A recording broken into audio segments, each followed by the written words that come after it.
Sir speaking about హామీలు మీరు అన్నారు కదా ఇప్పుడు. సో గవర్నమెంట్ ఈ మధ్య చాలా ఫ్రీబీస్ వస్తున్నాయి. అవును. ఇప్పుడు లెట్స్ సే ఫ్రీ బస్ అనే అనుకోండి. ఫ్రీ బస్ ఒక పర్సన్ ఫ్రీ బస్ అనే ఒక ఒక హామీని వినియోగించుకుంటున్నారు అంటే అతను బ్యాక్ ఎండ్లో ఇంకేం కోల్పోతున్నారు అంటే కనిపించేది ఫ్రీ బస్. ఆ ఫ్రీ బస్ ఇవ్వడానికి మనీ ఎక్కడి నుంచో డైవర్ట్ అయ్యి ఇక్కడికి వస్తుంది. సో అది సాల్వ్ అవ్వడానికి, ఫ్రీ బస్ సాల్వ్ అవ్వడానికి మంచి ఎక్కే ఆ ఫెసిలిటీని యూజ్ చేసుకునే పర్సన్ ఇంకేం కోల్పోతున్నాడు బ్యాక్ ఎండ్లో. సో ఈ విషయం మీద చాలా చర్చ జరిగింది. ఈ మధ్యలో కూడా చాలా చర్చలు జరుగుతున్నాయి. నా వ్యక్తిగత అభిప్రాయం ఏముంది అంటే వెల్ఫేర్ కూడా ప్రభుత్వానికి ఒక ముఖ్యమైన బాధ్యత ఉంది. ఎందుకంటే సమాజంలో ఇంకా చాలా వివక్షతలు ఉన్నాయి, చాలా పేదరికం గురి అవుతున్న వాళ్ళు కూడా ఉన్నారు. తర్వాత మనందరికీ తెలుసు సమాజంలో దళిత్ బహుజన్ వర్గాన్ వాళ్ళు ఉన్నారు. వాళ్ళు ఎన్నో జనరేషన్స్గా వాళ్ళు వివక్షతలు గురి అయ్యారు. సో లెవెల్ ప్లేయింగ్ ఫీల్డ్ లేదు. అంటే అందరూ ఒక సమానమైన అవకాశాలు పొంది ఉంటే, అందరిలో ఒకే రకమైన సామర్థ్యం ఉంటే అప్పుడు ఎవరికి ప్రత్యేకంగా ఏదో ఒకటి అదనంగా ఇవ్వాల్సిందిగా అవసరం ఉండదు. జస్ట్ బేసిక్ సహాయం చేస్తే అందరు వాళ్ళ మెరిట్ బట్టి వాళ్ళు ముందుకి ఎంతవరకు అయినా వాళ్ళు వెళ్ళగలరు.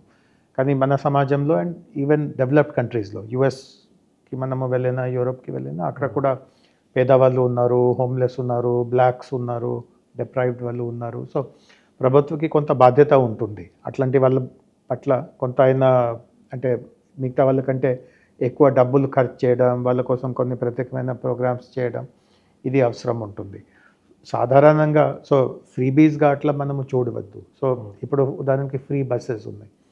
మనము ఫ్రీ బస్ ఇస్తూ ఉంటే దాని వెనక అఫ్కోర్స్ కొంతవరకు డబ్బు ఎక్కడి నుంచి వస్తుందో మనము ఆలోచించాలి. బట్ దాని వెనక ఇంకా కొన్ని రకంగా మనము ఆలోచించాల్సిందిగా అవసరం ఉంది. సపోజ్ ఈ బస్ ఫ్రీగా లేదు అనుకో. సో ఉదాహరణకి నా ఇంట్లోనే ఒక ఆమె పని మనిషిగా వస్తుంది.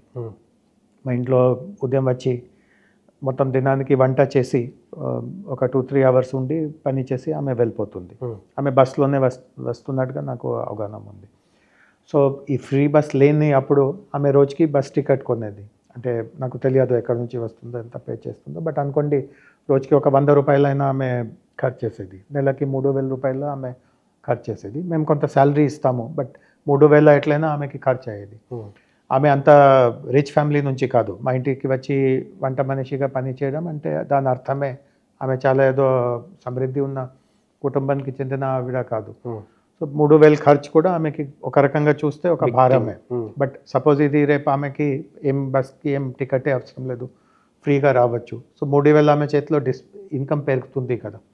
మేము ఇచ్చే శాలరీకి ఒక 3,000 ఎక్కువ ఆమెకి వచ్చినట్టుగా ఉంటుంది. ఆ 3,000 రూపాయలు ఆమె పోగ చేయవచ్చు, వాళ్ళ పిల్లల కోసం ఏదో చేయవచ్చు. సో ఏదో ఒక రూపంలో ఆ డబ్బు వాళ్ళ కుటుంబానికి, ఆమె సొంతంగా వాళ్ళ ఎకానమీకి ఉపయోగపడినట్టుగా ఉంటుంది.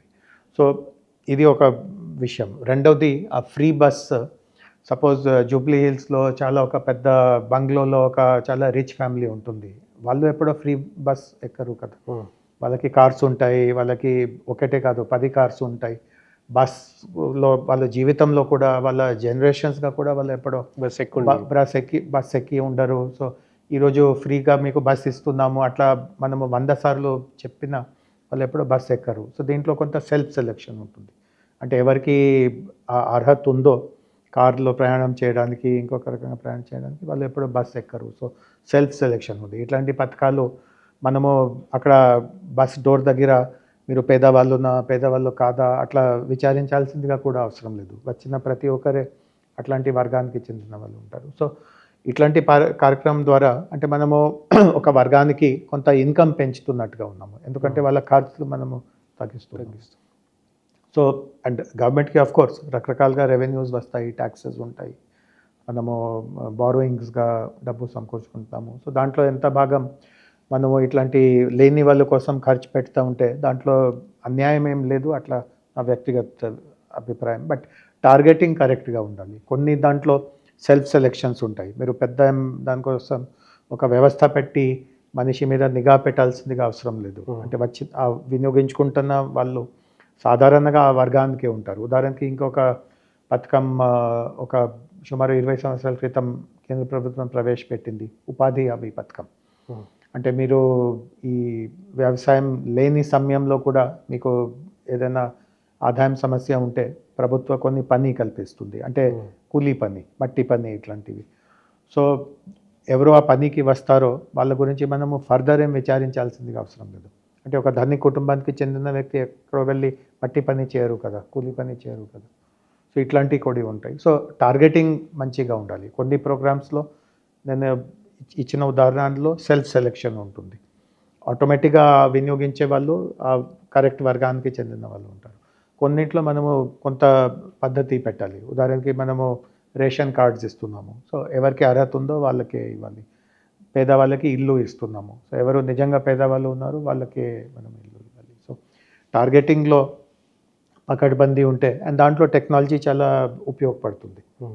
సో ఇట్లాంటి విషయాలు ఉంటే మనము దాన్ని ఫ్రీబీస్ అంటే ఏదో డబ్బు దుర్వినియోగం అవుతుంది అట్లా మనము చూడవద్దు.